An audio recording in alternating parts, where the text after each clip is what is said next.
Allô? Ah, 6 mois? Gêne respiratoire? Ok. On part tout de suite. Départ primaire 6 mois dans le 19e. Ok, départ. Il y a juste la feuille d'inter à prendre. Brice, Jess, vous êtes là? Eh ben go.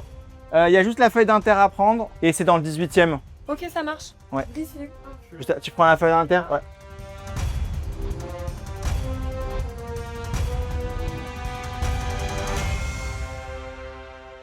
Bonjour à tous, bienvenue dans cette nouvelle vidéo tournée au SMUR Robert Debré. Un peu particulier le tournage aujourd'hui parce que le camion du SMUR pédiatrique, je suis avec Dr Christelle Elage, un des médecins du SMUR, va partir en intervention dans quelques instants. C'est pour ça qu'il y a du bruit en arrière-fond. On va les laisser partir et après passer sur notre vidéo avec Christelle qui va justement se présenter juste après sur comment un SMUR se déclenche. Et c'est ce qui va se passer là parce que le SMUR vient de déclencher, il va partir. C'est le mot du jargon, c'est un jargon qu'on utilise, déclenchement. Bah, dire peut-être Christelle, présente-toi. Qui es-tu? J'ai déjà un peu dit d'ailleurs. Le docteur Christelle Elage, je suis pédiatre au SMUR de Robert Debré depuis 2018 et je fais de la régulation téléphonique au SAMU 75. Ok, du coup médecin dans cette ambulance qui va partir et en plus tu sors de garde, donc tu es toute fraîche comme un gardon, on dirait même pas qu'elle est de garde franchement. Et en plus tu as bien bossé cette nuit parce que tu as fait pas mal d'interventions. Ok, et ben on laisse l'ambulance partir en intervention pour aller aider un petit bébé en maternité si j'ai bien compris. Oui. Ouais. Parce qu'elle a les informations un peu confidentielles, moi je ne les ai pas, elle allait voir ce qui se passait. Et après on passe sur notre vidéo, peut-être qu'on se déplacera, on se mettra juste à côté du fameux téléphone, sur le téléphone qui nous parlera, le fameux téléphone qui nous permet d'avoir la liaison entre la régulation téléphonique et notre base. Quand vous êtes déclenché, c'est là où les appels sont pris. Tout à fait. Et bah à tout de suite.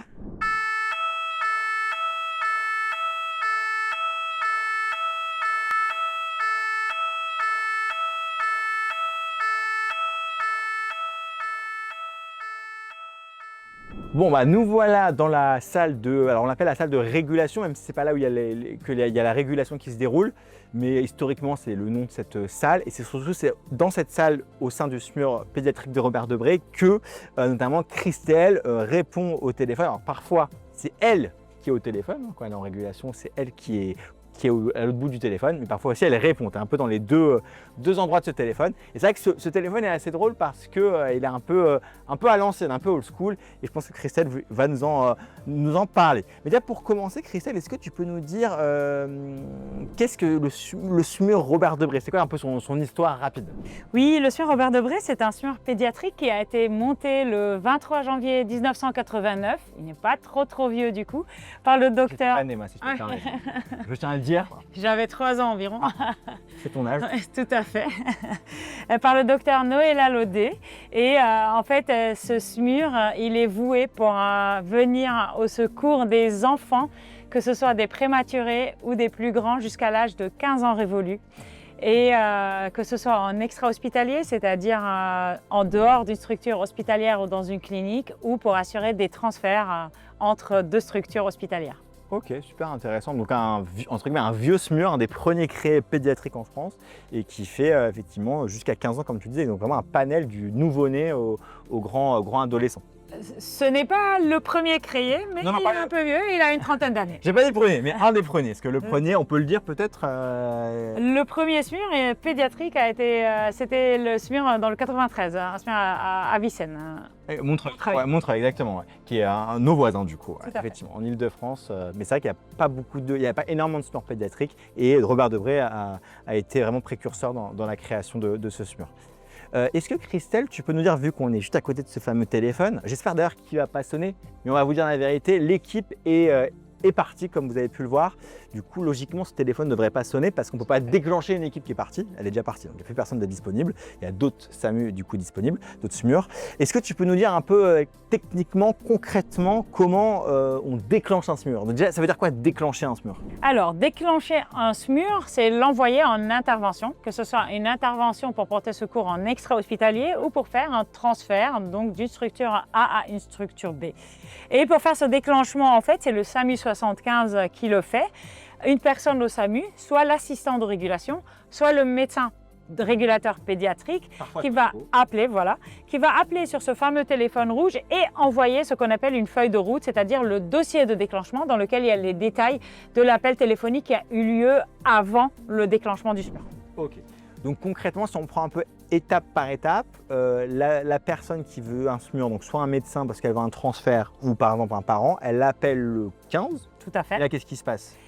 Quand on appelle le 15, soit l'appel passe sur un deuxième assistant qui va prendre tous les détails, soit c'est le même assistant qui va continuer pour prendre les détails avant de passer au médecin. Donc oui, on vous prie d'avoir un tout petit peu de patience parce que vous n'allez pas parler directement avec le médecin, mais selon le degré d'urgence, l'appel est transféré le plus vite possible au médecin. À partir de ce moment-là, le médecin il prend les renseignements qu'il faut et il va faire la décision la plus adéquate, que ce soit un envoi ou un déclenchement de moyens pompiers ou pompiers SMUR, enfin pompiers ou secouristes, pompiers SMUR ou d'autres moyens comme un médecin de garde, une ambulance ou même parfois on se contente juste de donner des conseils médicaux quand on juge que l'enfant n'a pas besoin d'aller aux urgences ou n'a pas besoin de moyens médicaux. Et parfois tu peux même réguler en disant vous pouvez vous rendre par vos propres moyens, donc sans moyens. Tout à fait. Quand le moyen ça veut dire un vecteur, hein, une ambulance, quelque chose, des fois on peut dire aux parents juste de se rendre aux urgences par leurs propres moyens. Tout à fait. Du coup ok. Et donc, imaginons, il y a besoin de vous déclencher, vous. Là, donc, toi, médecin régulateur, tu as régulé l'appel après que l'ARM ait pris le téléphone, l'assistante de régulation médicale.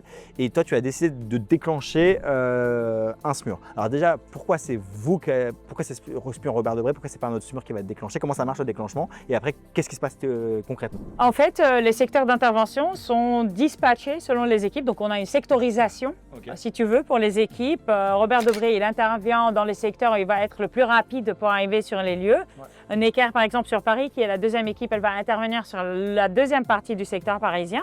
Et puis, en Île-de-France, où nous avons la chance quand même d'avoir beaucoup d'équipes pédiatriques, enfin beaucoup, mais beaucoup par rapport au reste du territoire, c'est-à-dire que nous avons 5 équipes de SMUR au total.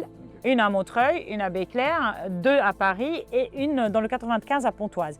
Et on a des ordres de déclenchement dès lors que ça sort du cadre parisien pour les appels en extra-hospitalier, mais aussi pour les demandes de transfert. Donc on a le SMUR X, il est numéro 1, ensuite il n'est pas disponible, c'est le SMUR Y, etc. D'accord. Donc concrètement, pour les personnes qui ne sont pas forcément parisiens, pour Paris intramuros, donc vraiment dans Paris, les arrondissements de Paris, à l'intérieur du périphérique parisien, Paris divisé, j'imagine, en deux. Tout à fait. Une partie plutôt à l'ouest. Au nord de la Seine et une partie au sud de la Seine. Bon, bah voilà. C'est assez simple. Si tout le monde connaît un peu sa géographie, moi c'est simple. Donc Robert Debré plutôt…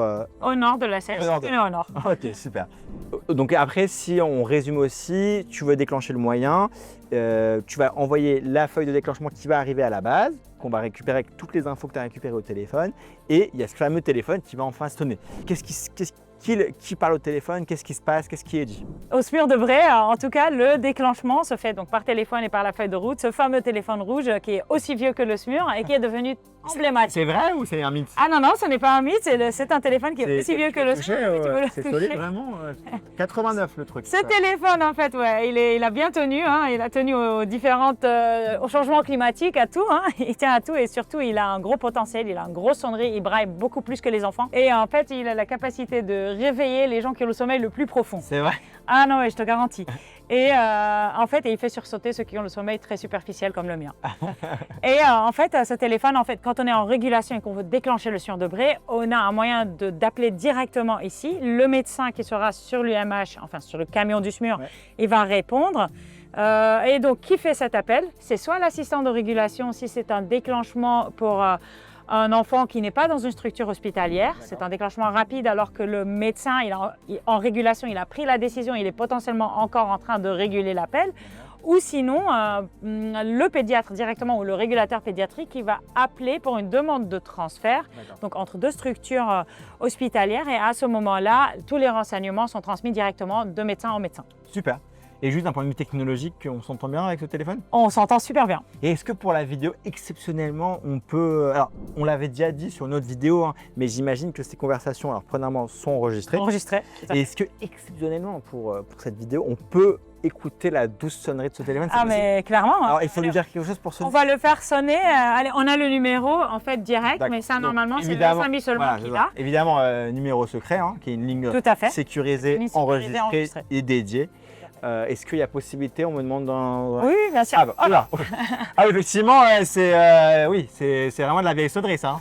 Ok, bah parfait, non mais super, merci beaucoup d'avoir fait ce dessin, Christelle. Et toi, ça te fait peur dans la nuit, c'est ça? Ah, mais moi, ça me fait sursauter, j'ai le cœur à 220. Je comprends, l'angoisse, le truc, mais au moins il fonctionne et on l'entend, parce que Tout les à nouveaux fait. téléphones, parfois, on n'entend pas forcément. Et ben justement, je rebondis sur ça, la nuit, le déclenchement, c'est pareil, comment ça marche? La nuit, en fait, on est déclenché pareil. Il y a un téléphone qui est son sosie dans la chambre du médecin, qui est D'accord. d'une autre couleur, il n'est pas rouge, D'accord, tu dors du coup. où je dors. Et c'est pour ça qu'il fait sursauter en vrai, parce que dans le silence de la nuit, la sonnerie, elle est tellement forte. Et en fait, par contre, puisque les membres de l'équipe sont chacun dans une chambre, on a un interphone pour communiquer directement. Donc, dès lors qu'on a pris les renseignements, très rapidement, il y a une communication sur l'interphone qui va sonner dans toutes les chambres. Et les membres, ils vont sortir quasiment très rapidement pour prendre le départ. Donc, c'est-à-dire que quand il y a un appel de nuit et que les gens dorment, se reposent, c'est toi le médecin qui répond, Tout à fait. qui prend les infos, et après tu réussis à communiquer aux autres membres de l'équipe, tu leur dis quoi? Tu leur dis des infos clés On leur dit une info clé, c'est-à-dire soit départ pour un transfert, soit départ primaire, donc c'est-à-dire en extra-hospitalier. Et si c'est un motif urgentissime, on va dire un départ ACR, arrêt cardio-respiratoire, départ en fait selon les motifs. On précise pour savoir le degré d'urgence, même si on prend le départ très vite. Pour un ACR, il n'y a aucune seconde à perdre.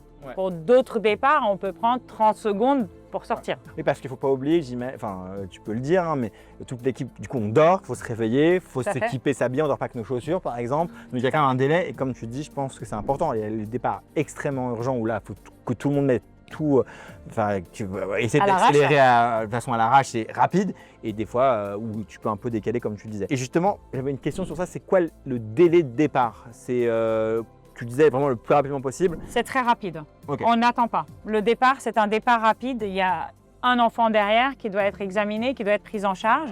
Les seuls départs qu'on temporise, ce sont les départs qui sont déjà prévus, donc qui sont programmés de la veille au lendemain pour un transfert d'un enfant d'une structure A à une structure B pour un bloc opératoire, par exemple, fixé à une heure précise, etc.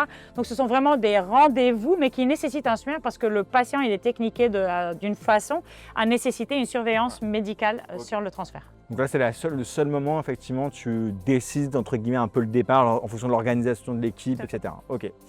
Et moi, j'avais une dernière question, c'est hyper intéressant, merci beaucoup Christelle, sur, on est d'accord, le SMUR pédiatrique et tous les SMUR d'ailleurs, c'est un départ 24 heures sur 24. Tout à fait. Tout à fait, nous sommes là, H24, 7 sur 7, nous sommes là au service de la population. Dès lors qu'il y a un patient au besoin, on va être déclenché, on fera le mieux pour y aller au plus vite et pour assurer la prise en charge qu'il faut. Ok, bah super intéressant, merci beaucoup Christelle. Et si je peux me permettre, dernière question bonus, si tu acceptes hein, Christelle. Oui. Imaginons dans le pire des cas, et c'est déjà arrivé parfois, s'il y a un défaut de téléphone, défaut de ligne, une panne, il y a des solutions alternatives. Comment ça fonctionne? Nous avons des portables des UMH, c'est des portables qui sont à la disposition du SAMU aussi. Et puis le SAMU, il a nos portables à nous, s'il y a vraiment une panne exceptionnelle. On a toujours ces moyens-là. Et puis on a un téléphone au cas où il y a vraiment une panne de tous les réseaux téléphoniques, il y a un téléphone dédié qui peut lui-même résister à cette panne-là. Ok, donc c'est vraiment genre une deuxième ligne de secours qui n'est jamais utilisée, mais qui doit être utilisée effectivement en situation exceptionnelle. Bah, merci beaucoup Christelle pour toutes ces informations, ça a été hyper clair. Merci beaucoup pour les spectateurs qui ont regardé cette vidéo, j'espère qu'elle vous a plu, que vous avez vu un peu le décor, comment ça fonctionne au SMUR Robert Debré, comment on déclenche les équipes. N'hésitez pas à partager cette vidéo, à vous abonner, à partager, à commenter. Et évidemment, comme d'habitude, à vous rendre sur la page du SMUR Robert Debré sur Instagram pour vous abonner et suivre nos interventions et notre quotidien. Merci beaucoup pour cette vidéo, hein, Christelle, et je vous dis à bientôt. Je te dis à bientôt pour de nouvelles aventures. Merci à toi. Allez, au revoir. Salut.